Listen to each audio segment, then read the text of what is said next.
Good existence, my fellow cosmopolitans. Welcome back to the community-supported apothecary, Spagyric, created by yours truly, Nicholas Denton. This is episode 2 of Plant-Based Spirituality, and today we're looking at Magnolia Vine, an excellent herb to use to apply towards spiritual practice. If you don't know how or why or how you could do such a thing, that's what I'm here to tell you today. So Magnolia Vine, Schisandra Chinensis, Wu Z, the 5-flavored fruit. It's got many monikers, and the scientists studying Schisandra Chinensis, they originated in, they started studying it in the early 1900s with the Siberian hunters. Now, these Siberian hunters, they were out there in the cold, in the thick, hunting to survive for their family, you know, taking out deer, bears, whatever the hunters are doing out there. It's a long time ago, I'm not sure what they were doing. One thing we know they were doing for sure was munching on these berries. Schisandra Chinensis, the usable part of the plant, is a little red berry. And these hunters were taking these berries and just eating them all day, all night, straight off the trees in the cold weather. What they claimed they were doing for them was taking their desire to eat, their desire to sleep, their desire for water, so their thirst levels. They were taking their capacity to see in the night and either negating or enhancing all of this. In the case of seeing at night, it enhanced this. The desire to sleep, it negated. The necessity for water and for food, it negated. So what I'm saying is that it allowed the hunters to conquer certain bodily necessities and gain a greater state of control through their mental application, through their intentions. They were able to stay up longer, have increased cognitive and physical endurance, all while consuming less food, consuming less water, getting less sleep. This is because Schisandra Chinensis is known and became classified after these decades of study as a phytoadaptogen. That's a new word. You've heard me talk a lot about adaptogens before. Adaptogens exert normalizing functions onto the bodily systems. A phytoadaptogen is a more specific adaptogen, clearly. The phytoadaptogen is a universal enhancer of non-specific resistance to stress conditions. And that's kind of a mouthful. What does that really mean? It is, like, generally speaking, it attends to the systems in the body that regularly experience a lot of stress. And we can see this in a physical and as without expression, and as within a mental or psycho-spiritual expression. So how does it do that? Well, they figured out scientifically it acts on the central nervous system, the sympathetic nervous system to be exact. It enhances your immune response. It has effects on the respiratory system, the cardiovascular, the gastrointestinal, and very importantly, the blood sugar and acid-base balance of the blood. Now, if you know, you're here watching Plant-Based Spirituality, where we encourage whole being healing, which is really just the act of finding balance between the universes of the outside and of the outer and the inner worlds. So this herb is very, very useful when you are seeking to find balance between the universes. And these hunters, you know, these Siberian madmen, they weren't mad, but you gotta be crazy to go out there and hunt like that and eat berries. But these hunters they were just eating the berries. You know, here we specialize in Spagyrics, and we are creating the most bioavailable form of an herb that you can really get anywhere. The as within, the mental, the spiritual aspect of the herb. Well, let me start by saying that this herb is ruled by the sun and on Sunday. So it is a fundamentally solar herb. And what it is doing when you consume it is it creates and catalyzes balance between you and the external environment by attending to the internal sun. Now, if you know, the Latin word for sun is soul. The sun is representative of the oversoul, and the occult sciences is a representation of the collective humanities. It's basically the netherworld. When you leave this system, you go through it. So the sun, which is the soul, is what we're seeking to get balance with. And through the considerable diversity of applications of this medicine, of this herb, it affects your diurnal and your nocturnal rhythms in such a way that it allows you, well, that it just rounds out the sleep cycle. It is very, very commonly used across Ayurveda, in Russia, and modern practicing to help people who cannot enter deep sleep, and to help people who are having dream disturbed sleep. That's one of the main causes of not being able to get enough sleep, is you have all these wacky dreams and they keep you up. Another thing it inhibits is immobilization.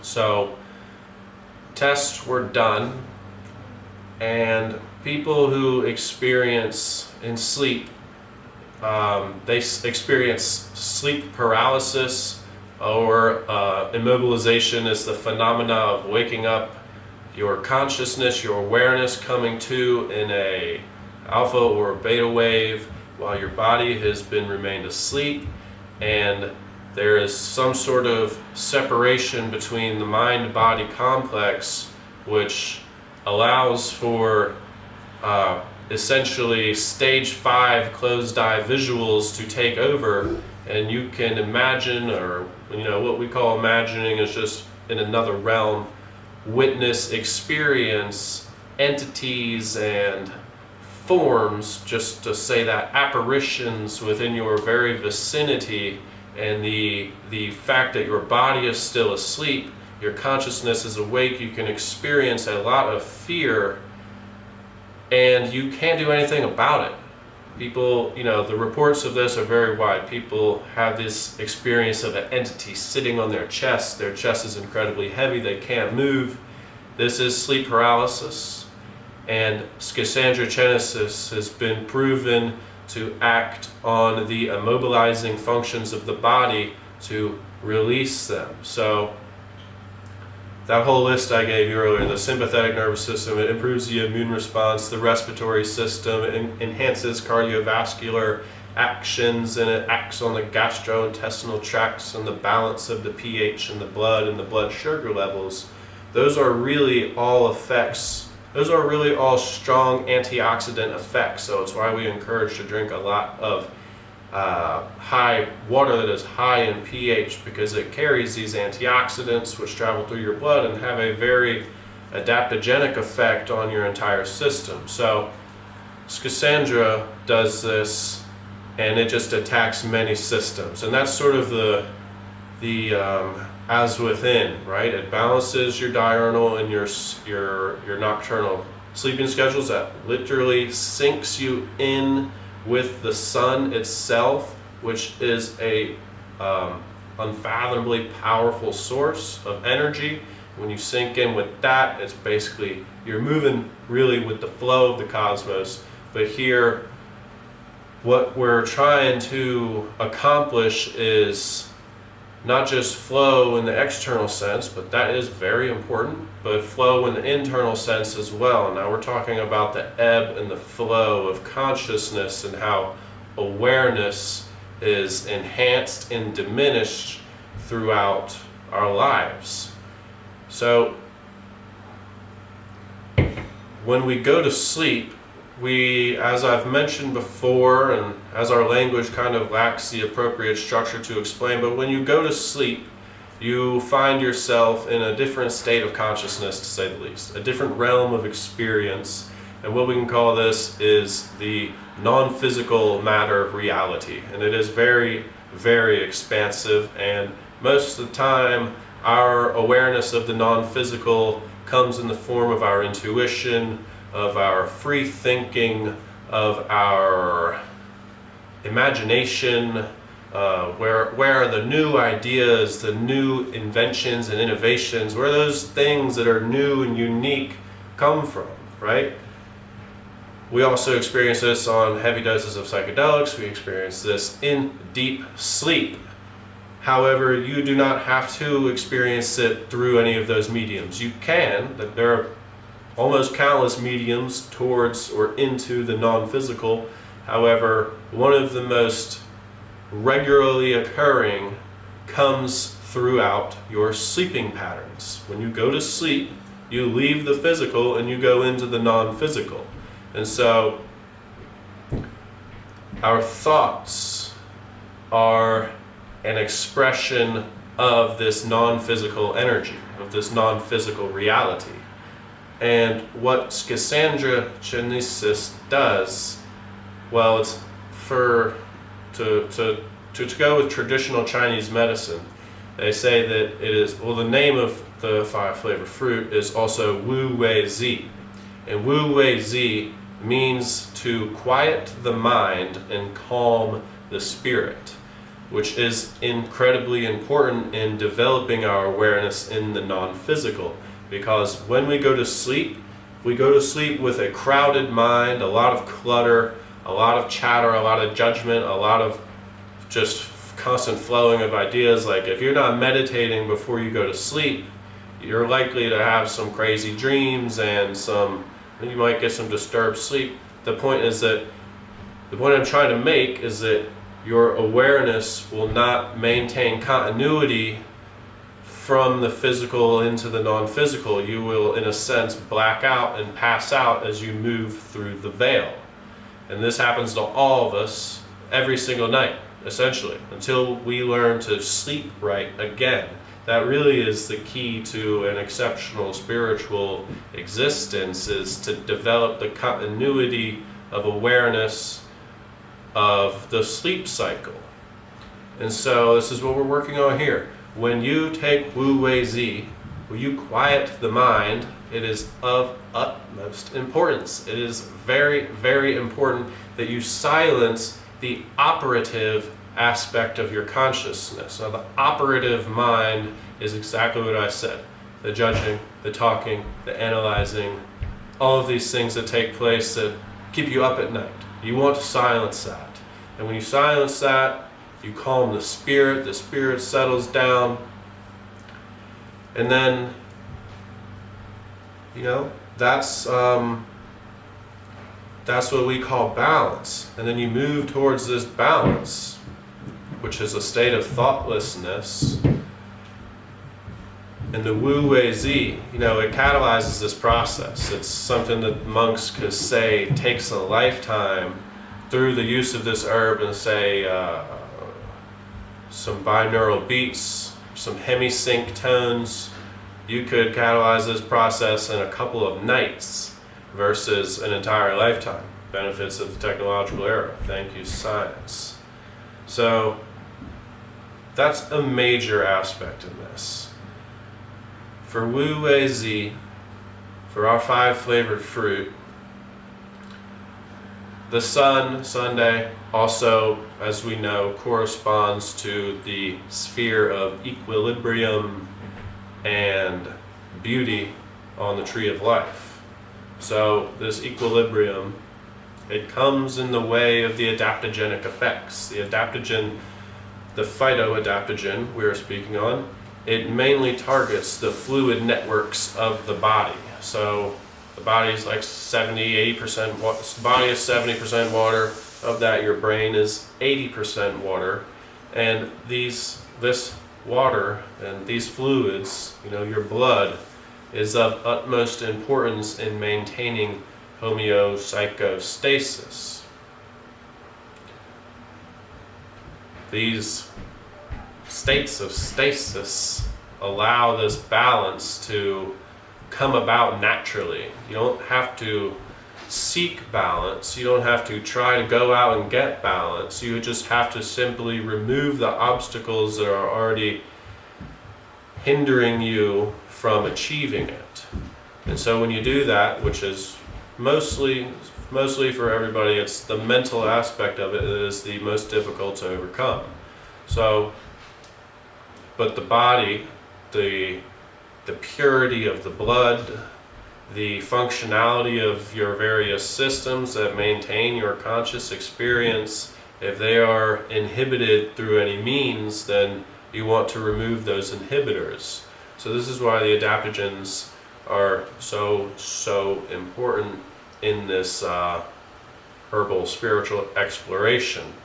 So just a little bit more on the general effects of Schisandra before we move on to the superpowers, which, yes, I'll elaborate, but essentially the vine is increasing your cognitive and physical endurance through the lowering of your stress and irritability.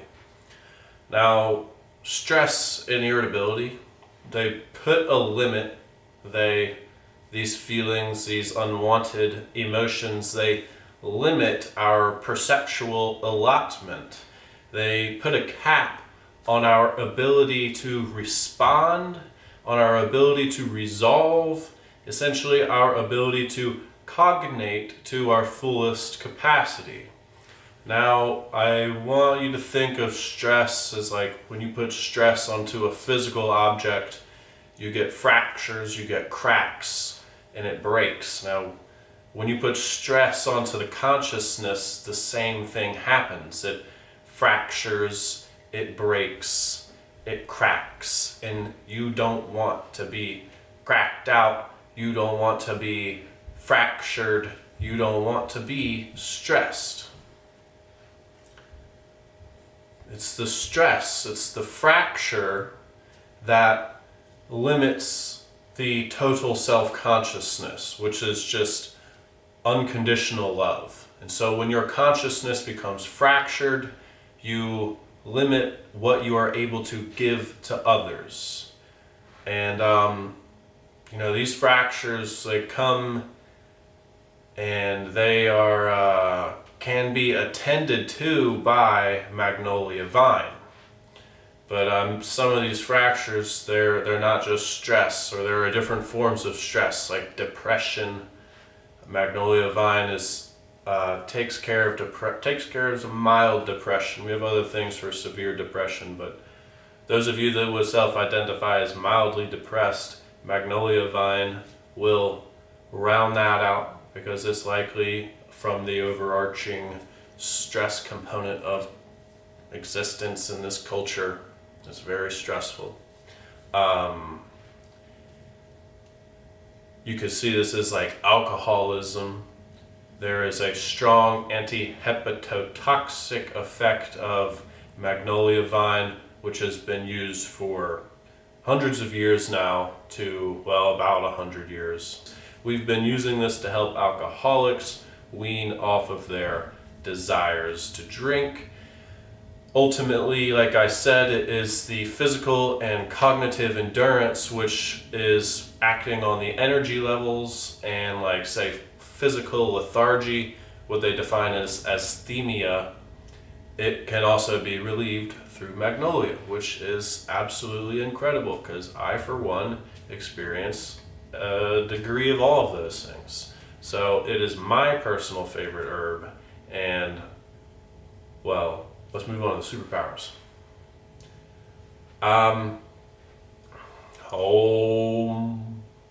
Krishna describes something in the Puranas, which are a compilation of 18 different Hindu texts within the Vedic scripture. And Purana, I believe it just means very ancient and old. However, these Puranas are basically, to sum all of these 18 holy texts up into like a couple sentences, these are a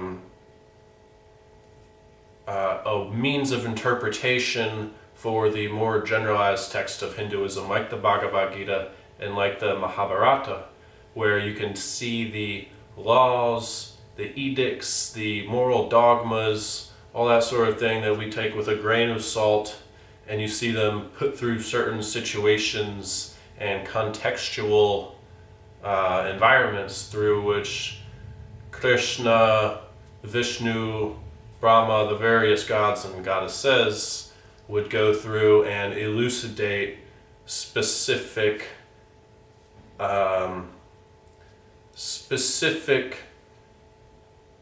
attributes of the spiritual lifestyle. And so one of these attributes, which they claim is that, like I said, it's a siddhi, but is defined as, it's denoted by and defined by God. The God of the Hindu system is a polytheistic religion, but there is an apex on that hierarchy. And the God of Hinduism denotes the primary, the first of many. I think there's 8 primary, 10 secondary, 10 tertiary. The first of the secondary siddhis is attaining the ability to be undisturbed by hunger, undisturbed by thirst, undisturbed by sleep, and a list of other bodily appetites. So our siddhi, which is our super willpower, is the exact same thing as what Magnolia does on your system. The siddhi, which is something you discover when you move towards your center, is the same thing that what is happening to your bodily systems and to your phenomenologically obvious experience when you consume the vine, when you consume the berry. And so it's not important, but it's just not always that we find such a direct correlation between what these Eve angels and these gods and these goddesses, these fully realized beings, are coming here to teach us and tell us things about how to become fully developed ourselves. It's not always so common that we find a direct herbal correlation to the spiritual, to the spiritual arsenal, you see. So that's really beautiful to me. I hope it is to you too. Now this is what Krishna is describing as an acquisition on the path to total self-realization. He says there are spiritual attainments, there are paranormal powers, there are psychic superpowers which you acquire as you move towards your center and regain, find, discover balance, which is really just your true self. And some people say that the continual, like myself, say that the continual realization and mastery of these siddhis, of these powers, they are the path to enlightenment. They are the great work. They are whole being healing. So the true self, it is omniscient, it is omnipotent, it is omnipresent. And the true self has the capacity to really do and accomplish anything. A lot of people hear that. We don't necessarily believe it. We put our mind to something. We fall short. We doubt ourselves. We pull back. That's due to a lack of willpower, a lack of self-knowledge, and a lack of your fuller state of development. And so in attaining this unstoppable willpower, you really got to connect to the soul. If you want to attain omniscience, you want to connect to the soul and omnipotence and all the omnis. You have to connect to the soul, because the soul is the source. The source is all of those things. So the soul, which we've already denoted as symbolically resonant with the sun, the physical sun in our reality, which shares harmony with Schisandra Chinensis, Magnolia Vine, through connecting, through those things with these things, we can revitalize these experiential effects of willpower. You can find that you are capable of doing something that you did not think you were capable of doing before. And hopefully you can take these new powers, these new will powers, and apply them towards social development for yourself, for the world. Hopefully you want to create a more heavenly existence for yourself, because that would create a more heavenly existence for myself, and that will create a more heavenly existence for everybody around us. And this is truly the whole purpose of whole being healing. And with that little dissertation, I hope I was able to provide some clarity on the spiritual application of herbal spagyric medicine. And I believe that's all I have for you. Yeah. Please continue to enjoy your existence and come back next time. I don't know what we're doing next, but it's going to be good. See you then.